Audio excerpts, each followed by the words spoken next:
Let me tell you about a shadow that walked the streets of London, a monster whose name became legend, Jack the Ripper.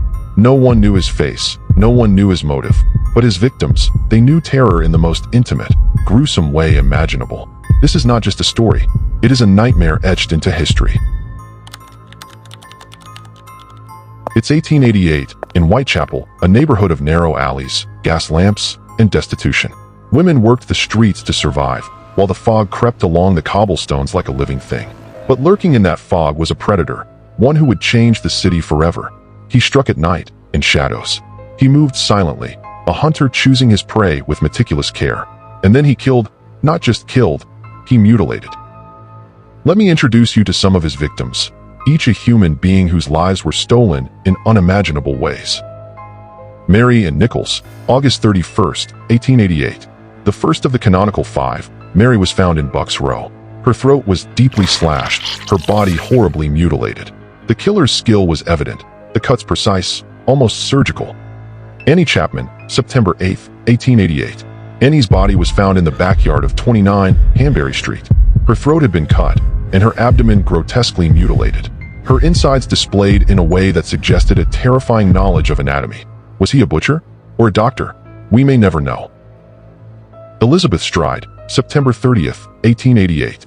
Elizabeth's body was discovered in Dutfield's yard. Unlike the others, her body was not mutilated. Some say the killer was interrupted, some say he was experimenting with terror, but her death only added to the mystery. Catherine Eddowes, September 30th, 1888. Later that same night, Catherine was found in Mitre Square, her throat cut, face mutilated, one kidney removed. A grotesque display that confirmed the killer's horrifying signature. Meticulous, sadistic, and utterly remorseless. Mary Jane Kelly, November 9th, 1888. Mary Jane, the final canonical victim, was found in her room at Miller's Court. Her body was dismembered beyond recognition, almost entirely destroyed. The horror was so extreme, it still haunts the imagination today. Some say she was his most intimate victim, a private act of terror. Each murder was a message of fear. Jack the Ripper was not just killing bodies, he was claiming souls, leaving London paralyzed with dread. Jack the Ripper became more than a man. He became a symbol, the embodiment of fear, the darkness that lives in every city, in every alley, in every night that you hear footsteps behind you.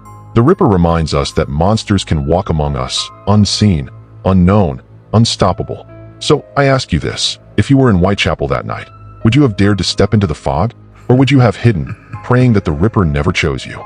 Jack the Ripper may have disappeared from history, but the terror he left behind, that still walks the streets of our imagination.